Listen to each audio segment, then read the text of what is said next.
Okay. Run my fan so my room is sufficiently cooled off. I do want to just take the time, of course, to thank you all for tuning in.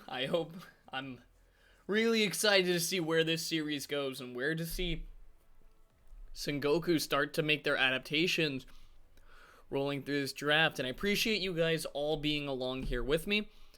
If you guys do feel so inclined, feel free to drop a follow. I did do the entire spring split. I cast all along there, and I will be doing the same again for summer split. In the time in between, I also do plan to do a couple VOD reviews, probably of these playoff series, or possibly we'll be looking at a little bit of the other regions as well, looking at their playoff series and a little bit of more in-depth analysis rather than the sort of play-by-play casting that I try to do on here. Try to play a little bit of both ends, but just to give you guys an idea of what content is upcoming. Excuse me. I also cast other games as well, and if you ever want more information on that, my Twitter is below, and you can also leave a follow there if you like, just to know when I'm going live, what tournaments I will be casting moving forward, and things of that nature. And honestly, you're not obligated to follow by any means. Having you guys here is honestly, it means a lot already. I can't explain that to you guys enough, but I'm happy to have you here. Would look forward to having you guys again, as for now, we will just have this upcoming Game 2 to look forward to.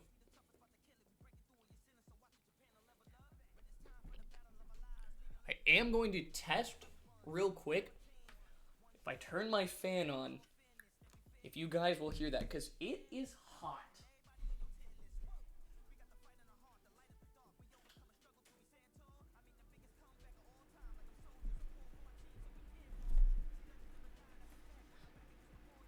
That is my fan on the lowest setting. Can you guys hear that right away? If you guys can, of course, do let me know. I can go ahead and turn that off. It is just a little bit warm, so of course I'll like to keep that on.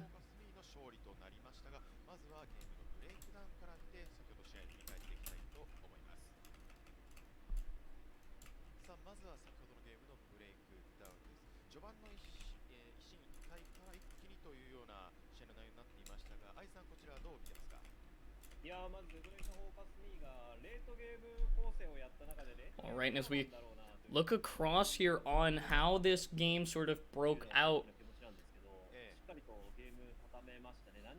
the sort of stat that I think is partially misleading is the Jace damage on this one. Of course, shockwaves were dealing a lot of poke damage,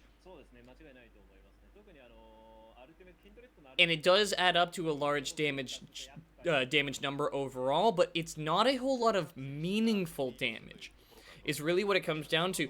The Azir damage is really what was coming in as the only reason that Sengoku were winning fights at all, it felt like. And that's sort of why I'm picking on this Jace pick so hard, is it felt like a pick directly into the Aatrox that ultimately didn't win out against the Aatrox, but also does not add a whole lot to the rest of the team later on. Ornn was not a great pick, but at least at that point you were offering Ornn upgrades to your team later on.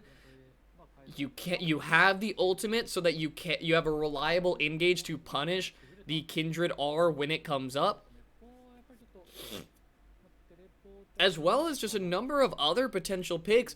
The two that kind of I felt sunk Sengoku in this series was, of course, the first pick Trundle and this Jace that just kind of stood out as just a little bit too much, a little bit too high priority on Trundle in this series, and then as well as opting into a pure counter matchup that ultimately netted you nothing much, felt a little bit off. The other thing is drafting these kind of decaying top laners, these past two items are not changing a whole lot style top laners, is ultimately a bit questionable in general on both accounts, as the LJL specifically does not put a whole lot of dedication on the top side. The most action they will see usually comes off the around the time that teams are rotating for the first Rift Herald. So if you are not picking something in the top lane to hard roll the enemy top laner, are you really going to be able to get enough value out of it to justify not drafting into a Maokai, an Ornn, any of these sort of big beefy beef tanks that, of course, they're not exactly fun to play by any stretch of the imagination, but when it comes to a series like this, you might just need to play the more optimal pick there. あまりこう不利を被ることなくゲーム進められていたというのが本当に大きなポイントだったと思いますね。ですから、アフェアスが目立ったシーンではありますけど、基本的にはやはりユーミの存在というのがレートゲームとても大きかったので、そこを戦国ゲーミングがどう評価するのかというのはゲーム2におけるドラフトで、ちょっと注目するポイントになるかなと思いますね。ありがとうございます。それではまずは先ほどのゲーム1のドラフトからもう一度振り返ってみていきたいと思います。Looking at the picks and bans here, I don't even necessarily disagree with any of the bans that Sengoku did opt in for. Between the two, I do think Ziggs is a little bit... Ziggs or Heimerdinger are somewhat interchangeable. Of course, Heimerdinger kind of locks them into one style, but I will say that once DFM showed the Varus ban, I would have liked to have seen Sengoku ban away the Heimerdinger instead of the Ziggs. Ziggs pairs better with a Varus that is now taken off the table. If you are passing over the Heimerdinger, that locks you out of picking a lot of things like Callista, anything that wants to early kind of run in, so you know no Aatrox is on the table for you. Nothing like Galio or anything that can hard engage because it just gets stuffed a bit too hard by the comp of DFM here. And by champions that really play well to the same suit of a Heimerdinger, like the Kindred, like the Aphelios.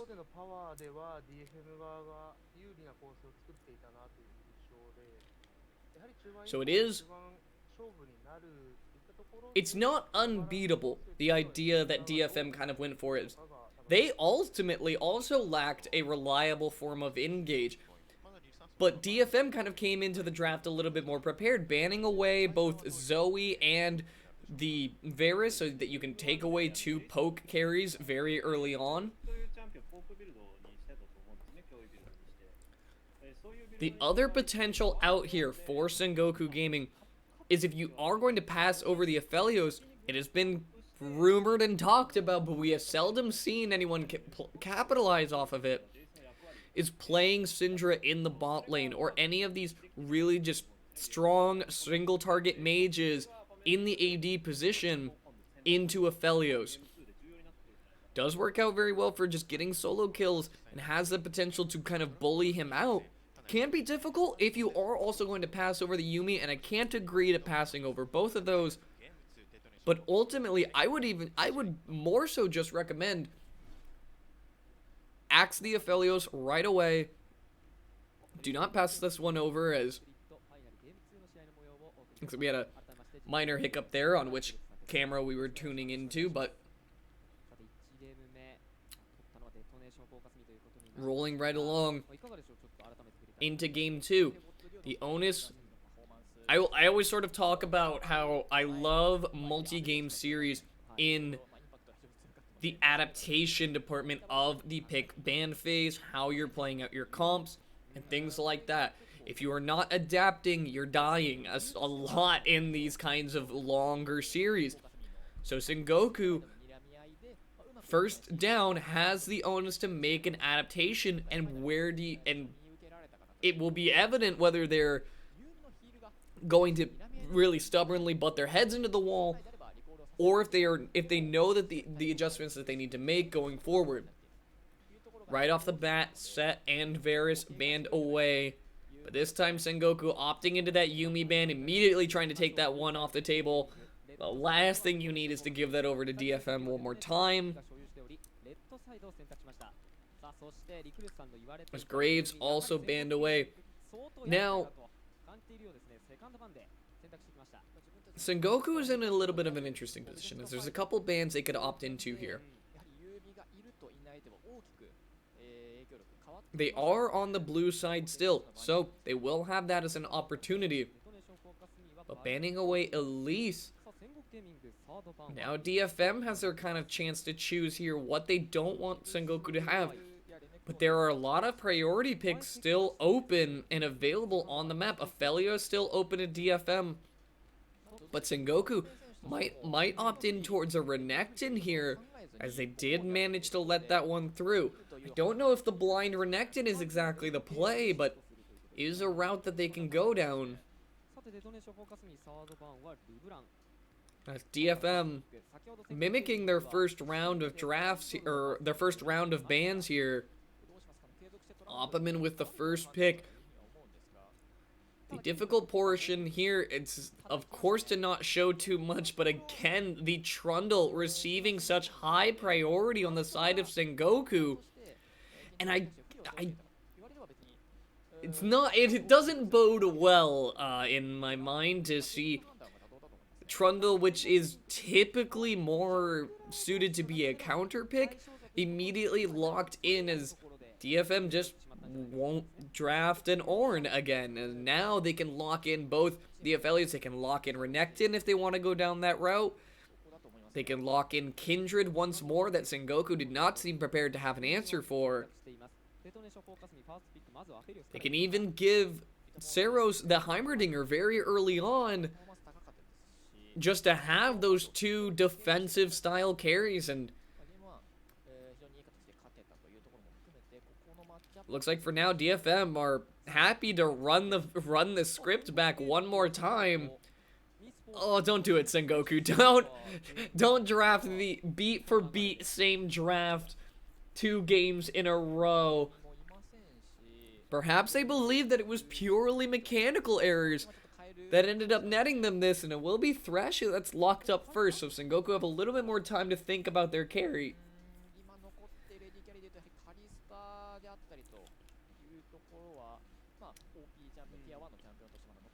And what will it be? They can opt into a Syndra here if they want to.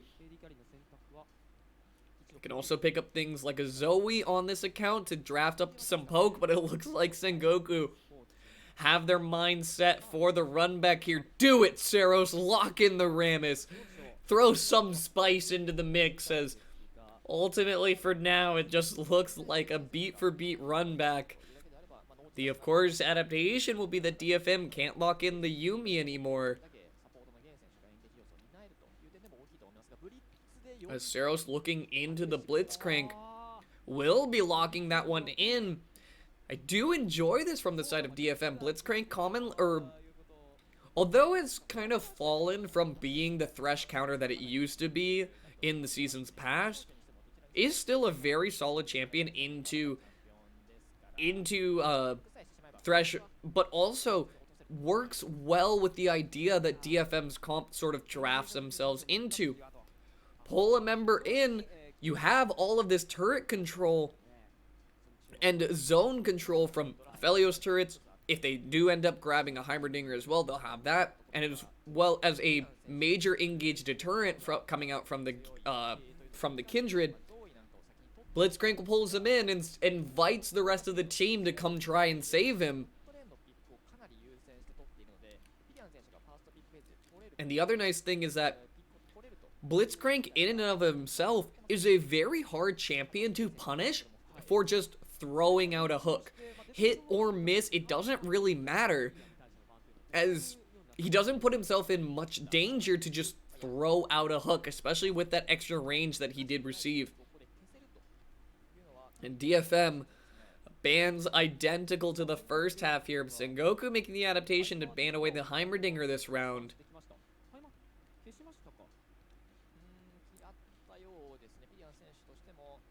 Possibly can look to ban away the Ziggs as well if they want to just limit Saros' pool.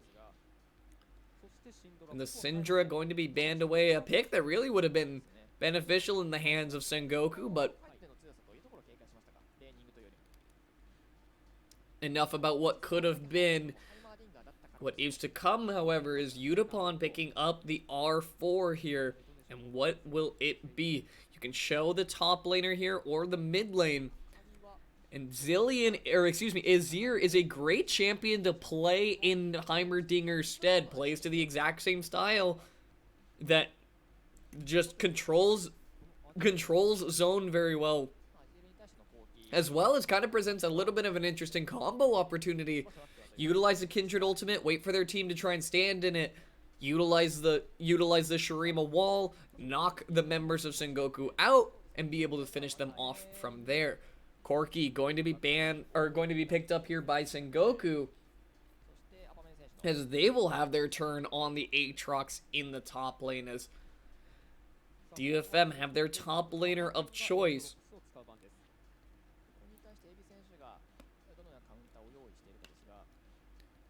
And they can draft realistically whatever they want. I personally wouldn't mind seeing a tank pickup here. Gnar also a very fine pickup. It's a very safe lane into the Aatrox, so not a bad match at all. And DFM are kind of operating under the if it ain't broke, don't fix it strategy. Although, I will say, coming from the last game into this one, it feels like DFM definitely upgraded their comp a bit, while on the side of Sengoku, it does not feel like this was an objective upgrade to their comp. Of course, Corki can belt out a lot of damage, especially later on in the game. The poke is not exactly meaningful, or the poke is not exactly a very meaningful add-on coming just from Corki alone. And if I'm not mistaken, did we see that the Trundle was actually going up into the top lane? I was mistaken. I don't believe the graphic updated with the real time there, but ultimately, from game 1 to game 2, it feels like DFM definitely upgraded their draft, while Sengoku seem a little bit stuck in their ways of drafting this Trundle so early on. Although perhaps there is a plan that is yet to be executed by Sengoku, and if they have a few tricks up their sleeves in this comp, they're going to need to show it, and show it soon.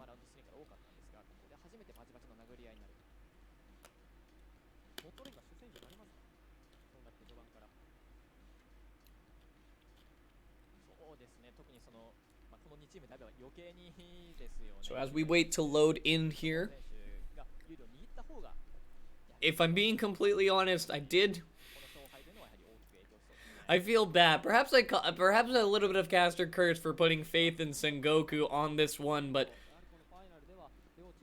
after the draft, in game 1, definitely had DFM as the favorite out of it. Coming into this game 2, I can't say my opinion has changed much for Sengoku's better. I have long since criticized Trundle specifically, as I think the pick is very overvalued by a lot of teams. I think just it is a fine counter matchup. The flex to the top lane of it is somewhat underexplored, but really the issue that I sort of draw with it is it is a counter matchup that works under scenarios, but it is far from blind pickable, and Sengoku are really trying to force this blind pick Trundle home. So they will have to show us exactly why it has this much priority, when ultimately it sort of feels... It honestly sort of feels like an Olaf could be accomplishing much the same job. Of course, falling off somewhat later into the game, but we typically see kind of similar results, and without a main tank to be draining with the subjugate, Trundle can't stand up to the front line, or stand up to all the damage that DFM is drafting themselves into any better than an Olaf would be able to run through their lines. So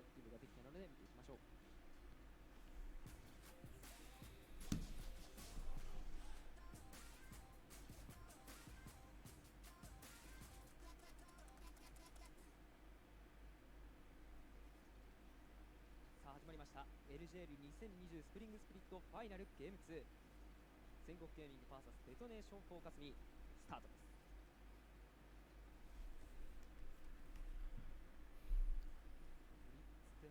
Alright, and as we load in here, Period opting in for the unsealed spellbook, not going down the fleet footwork path that many a Corki do, is a little bit interesting. Doesn't exactly help his 1v or the lane matchup very well, as Saros is opting in for the Comet to help out his poke in the mid lane.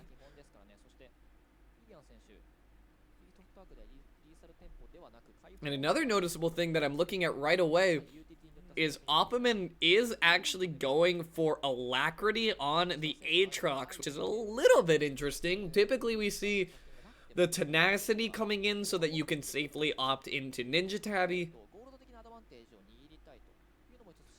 especially with a Kindred in the jungle. Would have liked to have seen something slightly different there, but Opperman has plans for this top lane. It's both junglers starting on the opposite end of the map.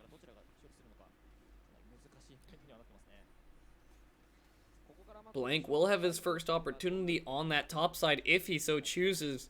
And honestly, it wouldn't entirely go amiss if somewhat hard to gank the Gnar with the E can actually jump off of the pillar from Trundle, so not an easy gank at all, but top lane being for the most part neglected will be a fairly farm-centric lane, as Pyrian's going to get a great trade-off onto Saros here. Pyrian, of course, showing up here to perform and doing his best, although as it stands right now, Sengoku need to just step up a bit more if they want to figure out how, if they're not going to ban away this comp, they need to figure out how to get around it, as Steel looking for a gank opportunity onto the bot lane here will get not warded out by Sengoku, but they back away for now. Might get aggressive pushing in this next wave as Gang's going to come around here. Flay will only get the Aphelios out of there. The knockup is there from Gang, and Enti will fall very soon. Great look from Gang to get the flash out of Yatori Mayashi.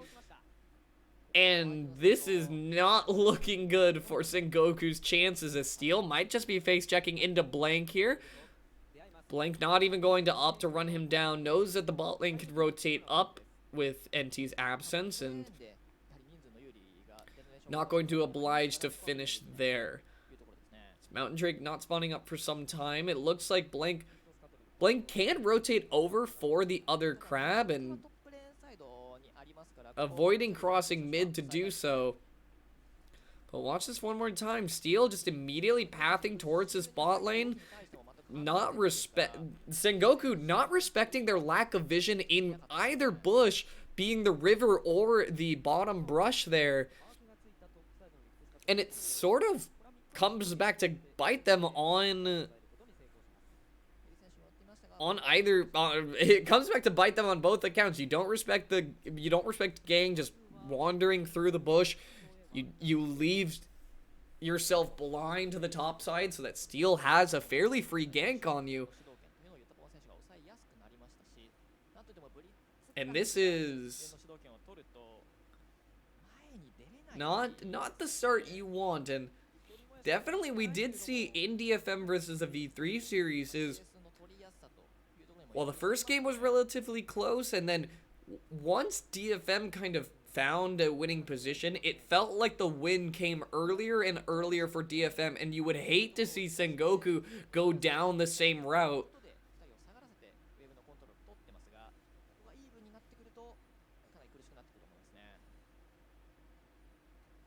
Pyrion doing his best in this mid lane for now, taking a decent amount of chunk from Seros there.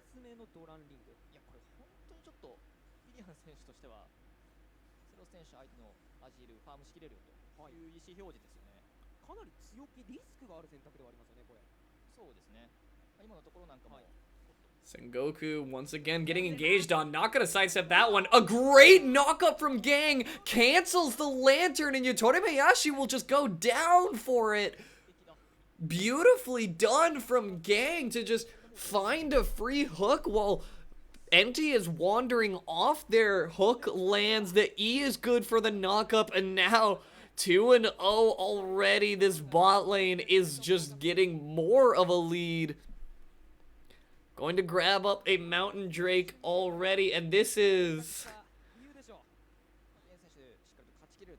a grim start to this game. Sengoku will need to battle back hard, but losing a lead to the comp of DFM is just so difficult, as really forcing anything out of DFM is just innately very difficult. They have so many defensive tools that we've already seen utilized. Watch this one more time as Gang just really walks past the minion wave. Perhaps it's the online. You can partially blame not being able to dodge the hook on online, I suppose, but standing up there is really just as bad without NT able to peel for him.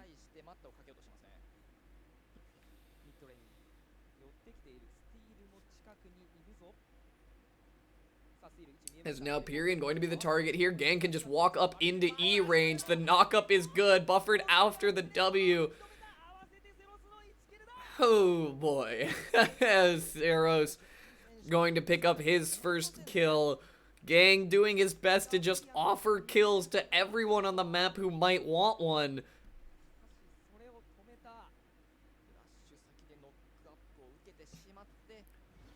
Gang is just wandering around the map, handing out free kills to whoever wants it. I almost want to see Gang end up in the top lane and hand over a free kill to Evi at this point, as it just feels like at his leisure he's wandering around the map.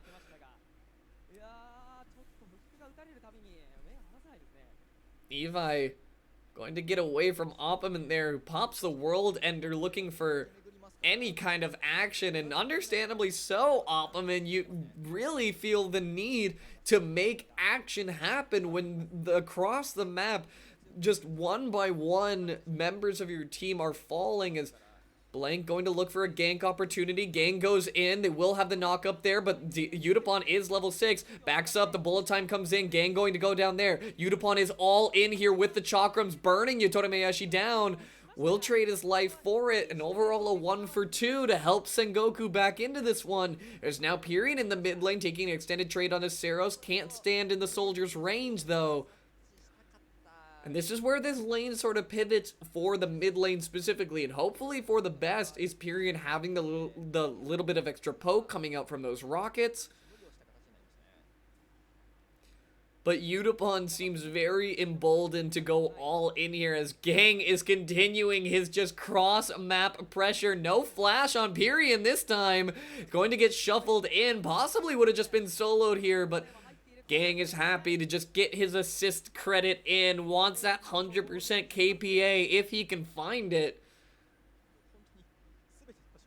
Picking up just one more kill, making every lane without a flash suffer, as Steel going to watch Yotomayashi face check him.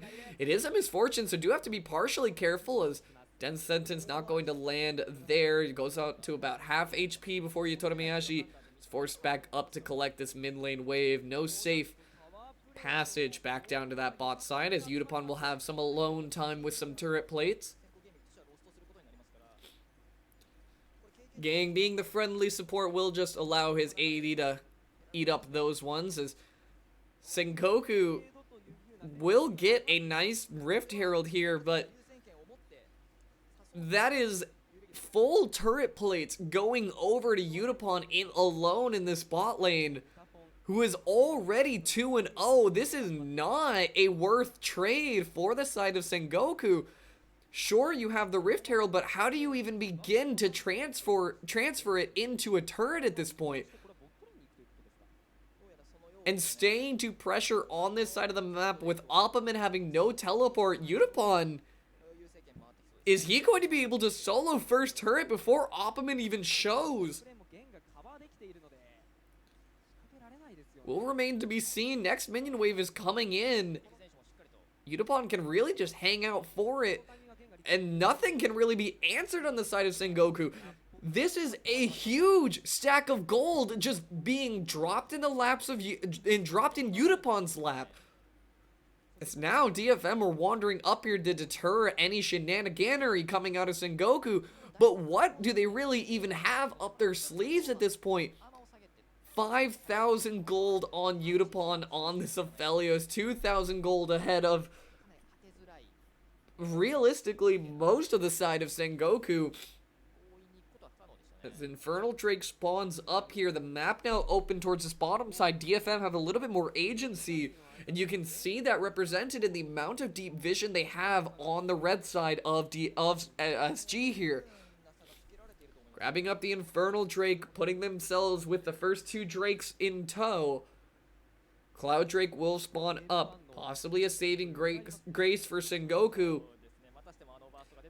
But ultimately, DFM do not have much to choose from to be happy about in this kind of a series, as Yotomayashi will do his best to see if he can pressure out anything more on this top lane turret. Might be able to get one more plate, but still keeping out of charge range of the Shelly that they were able to pick up.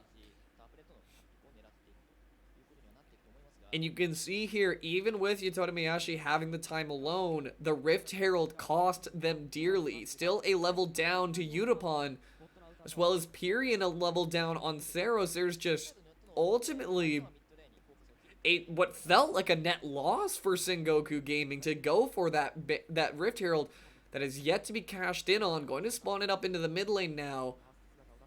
See if they can knock down this mid lane turret. I don't believe they will, as the rest of DFM are rotating around here, as Zir is the only one who is not present. Teleport coming off of cooldown there, though, so we'll have an opportunity here as Seros looking for something. Not going to find the Shurima Shuffle onto Yotomayashi there. Not going to burn his flash for it either, so nothing gained, nothing lost as far as Seros is concerned. And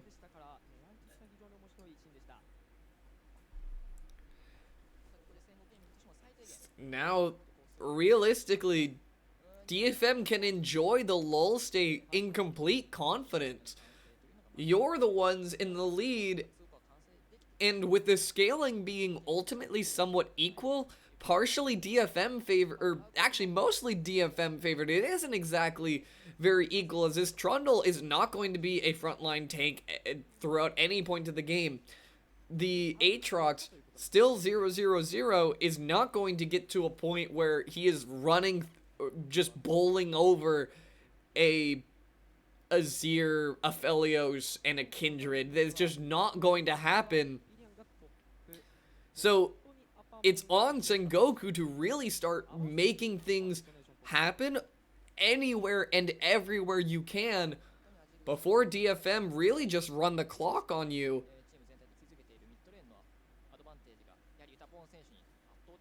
So Sengoku really, and the unfortunate part is, again, Sengoku do not have a reliable form of engage.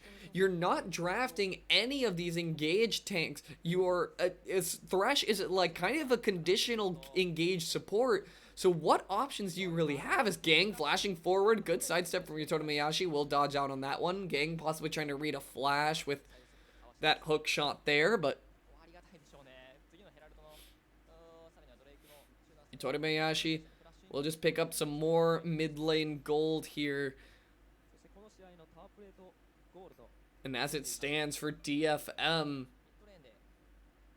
Cloud Drake spawning up will be your next point of order. We have not seen DFM put a lot of pressure onto that Rift Herald, but that'll have to wait as Gang goes golden there. Almost finds a hook onto NT, who does end up burning his flash. Steel with ultimate still available just to be sure that Gang is able to walk out of that one safely, as the play diffuses for now.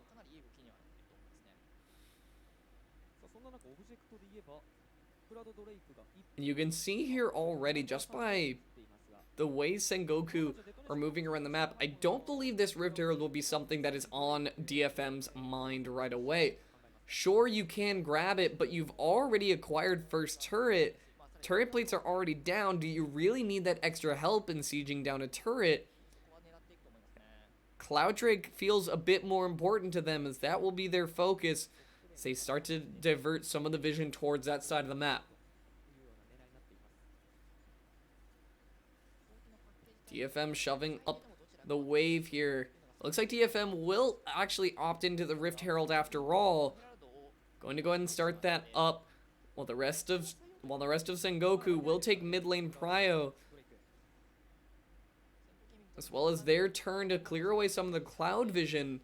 Handing over one Cloud Drake is not exactly a is a small price to pay for the side of DFM, as Pyrian going to take an extra turret shot for his troubles as they start up the Cloud Drake here. Does not look like DFM will be able to get here in time, but maybe the fight resulting will be the one that matters. So Cloud Drake is secured. Evi going to tumble out of there. And right now, they can really just zone Sengoku from getting back to their own base. Taking one mid turret down, the charge is going to come through, while DFM just plays zone control for now. They're going to take two turrets off of this Rift Herald by ultimately just playing out the map control way better than Sengoku did. You let them have the Cloud Drake, but then you stop them from being able to get into their own base, nabbing up two turrets for it. As well as Saros might be able to knock down the mid lane turret, or excuse me, the top lane outer. Grabbing up more gold to line DFM's pockets. 3 turrets to their name, without anything answered in the turret department of Sengoku.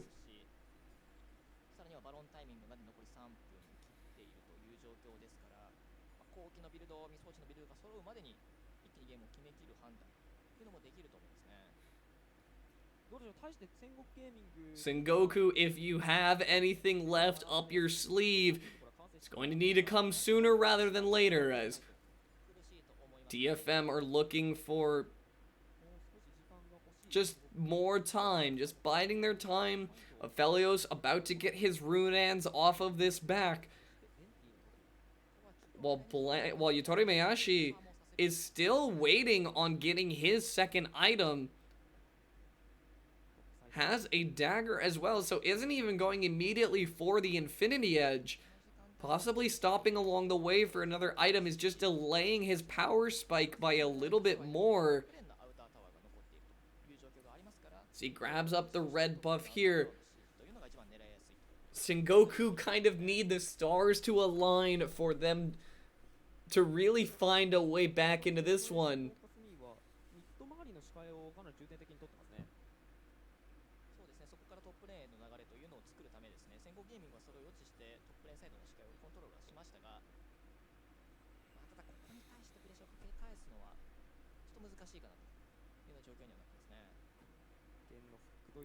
And while we just kind of enjoy a further lull state, DFM can really almost walk around the map as they please as Pyrion scouts out with the pink ward there. Will spot Gang trying to get it back off as he'll scurry away to safety.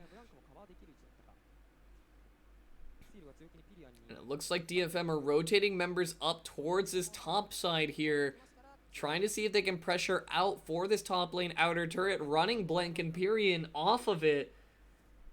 And really, there's not much that Sengoku can answer when every member of DFM could really just push and bully around the side of SG. There's not any of them that can really stand up to them, as well as in the online environment, Blitzcrank getting that slight buff. It is that much more difficult to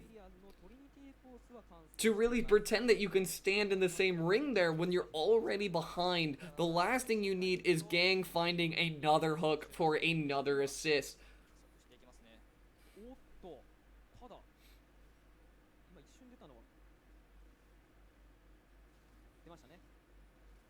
And as you can see here, it looks like the robots agree, as putting the favor in DFM. One win to this kind of a comp to their name already.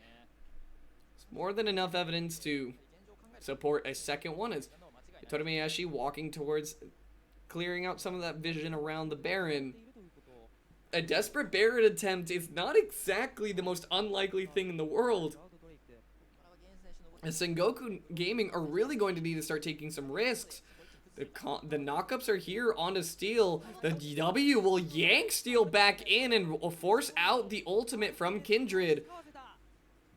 Bullet time used, however, so DetonatioN won't have that one online for the fight. But it will mean that Cloud Drake will go over to the side of Sengoku fairly uncontested. Possibly will look to just pick that Drake up. Not going to be able to push down the mid lane turret just yet. Sengoku Gaming are trying to see if they can get anything else.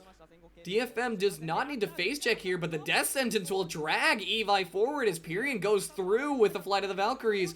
Opperman back off to the backside here, very low, but will find a kill and reset the World Ender there. But DetonatioN already going down, loses a lot of the team fight pressure, but Pyrion is coming up huge in this fight now. Opperman and Pyrion are doing everything they can to keep this one alive, as NT's going to grab up one more kill. Evi comes flying back into that fight to go 1-for-1.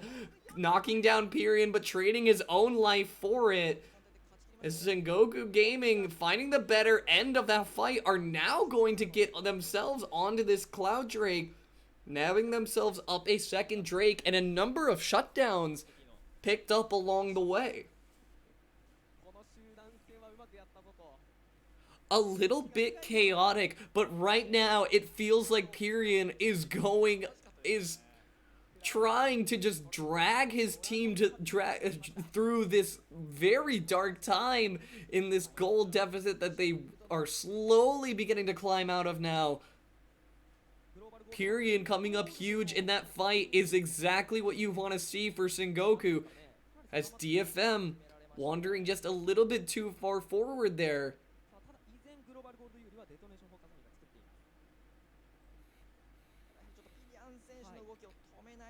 Now, Sengoku Gaming possibly a little bit emboldened after that play, can look for more opportunities, but DFM have their sights set on the Baron. A lot of pink wards between them and what they want, as Gang's going to go right into 4 of them.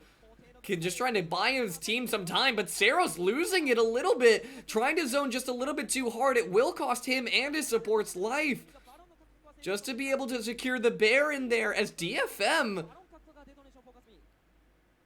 possibly playing out a bit of desperation now. This felt like the exact kind of play that almost lost them the game 1 in their series of V3, where they do not need to be contesting these objectives that hard. You lost your jungler with low HP, you can just hand over a Cloud Drake. You do not need to be taking fights, and you don't need to be looking for something as aggressively here. Watch this one more time. running it back as NT finds a good hook on DFM, but you don't even need to be this close. And once you give Sengoku this fight, and they're able to execute on it, it's really their only way back into this one. Steel wandering forward here, but Opperman comes up huge and gives Pyrion the platform after he W's through the backline there. Without any members to really zone for this Aphelios, and they no longer having defensive zone control, very easy to run over the Aphelios. Now, of course, it will only become more difficult as Udapon gets more items, so the scaling aspect is still on the table for DFM. But now with the Baron in tow, DFM, if they want to sort of halt the momentum of Sengoku here, and they want to start pulling it back in their favor, they can look to try and make something happen with this Baron. The unfortunate side is the looking to make something happen has hung them out to dry twice now, but Gang looking for a hook opportunity onto Opperman, a great sidestep from him. Dodge out on the hook shot there. Righteous Glory burned for that one, as it looks like on the top end of things, Saros is under turret. Will be able to try and back up, but Sengoku will just be able to stop him for now. Blank going all in, but it looks like Saros is finding the ultimate first here. Goes Golden just to buy himself some more time as Pyrion's going very low. And it looks like the dive won't be successful. Both teams going very low, while on the bottom end, DFM have knocked out an inhibitor. Saros and Pyrion are enjoying a 1v1 that Pyrion will get the better end of. But what does it cost them as DFM have opened up an inhibitor on the bottom end of the map? Pyrion is pulling overtime in this series, but it is not enough as the other ends of the map are just not up to par. Opperman has been pulling up in this series very well, but all of Sengoku as a whole is just not going through the same decision making. But now an opportunity presents itself as Opperman going all in onto Gang here. Ease over the wall. They will be able to find Gang. No real escape opportunity to him. That is an extra kill now picked up to Sengoku. As Evi going to be routed out towards the top side. Sengoku might just find a second one, but Steel is here with the ultimate to save his top laner. There are signs of life in Sengoku's play here, and DFM's sort of desperation tactics are slowly being punished. SG are slowly peeling this one back. Only about a 500 gold lead now. Clawing it back one kill at a time. Does Sengoku have signs of life in this game? Cloud Drake spawning up here in very soon. I believe about 15 seconds to its actual spawn. Pyrion with a great flash to avoid getting rooted up by Udapon there. And it looks like Sengoku are immediately going to look at the Baron, but a TP deep into the backline. Evi, with enough rage to get to the Mega immediately, will find an R that will go right into Saros' wall there. And DFM have just cleaned house off of that play. Sengoku not punishing the TP in time, or at least not recognizing how close the rest of DFM was. DFM might have just found a killing blow very rapidly there. Evi actually teleporting into that backline there is either genius or the luckiest timing, as he had enough rage to get to the Gnar ultimate fast enough to be able to turn that play. It looks so inty right away when you just see this lone TP deep into the back line of Sengoku, but he has enough fury that he can just E forward, utilize the R alongside the Saros wall, and just displace that entire team, put them into the Aphelios Azir meat grinder, and DetonatioN FocusMe will end up cleaning up that game. Now, if you are Sengoku, you do see that little bit of shakiness there, and there are opportunities that you can take advantage of.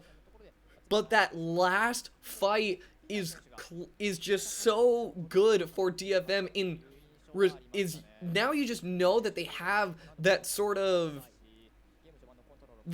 trigger pull ability to just sweep a fight when they get the conditions that they want. The desperation and the sort of overextensions led them to slowly start losing their lead in a game that should not have been that close from the start. But DFM keeping a cool head, finding a clean ace there, is exactly the composure you want to see from a team that has a chance at winning these finals.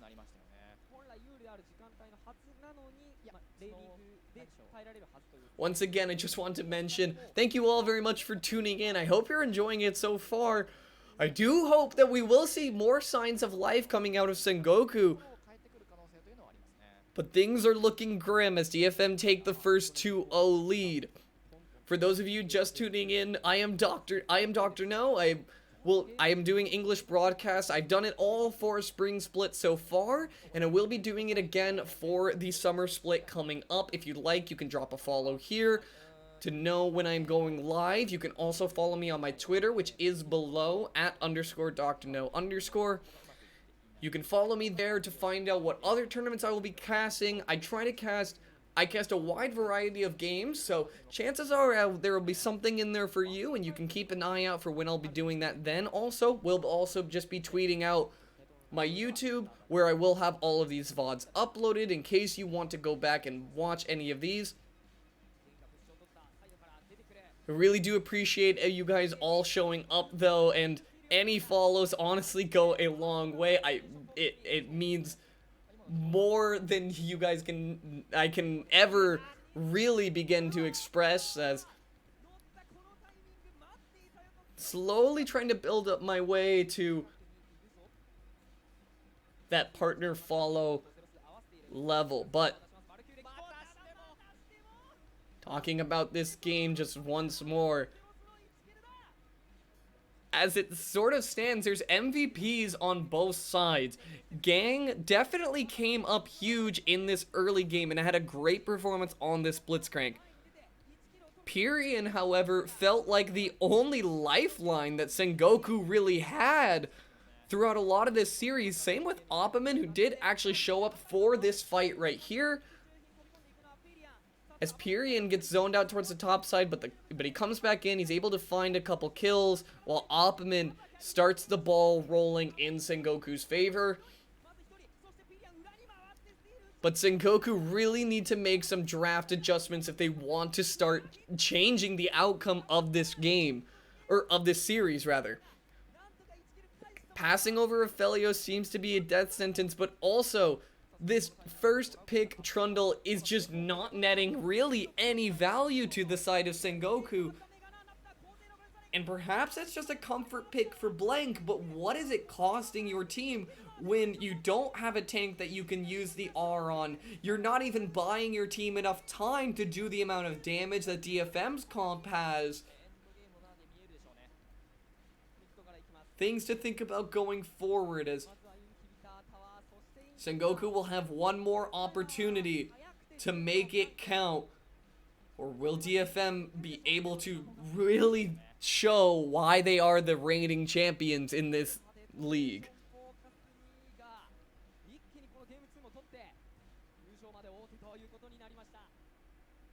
Going to take a quick break once again. Don't go anywhere as we get ready to go for Game 3.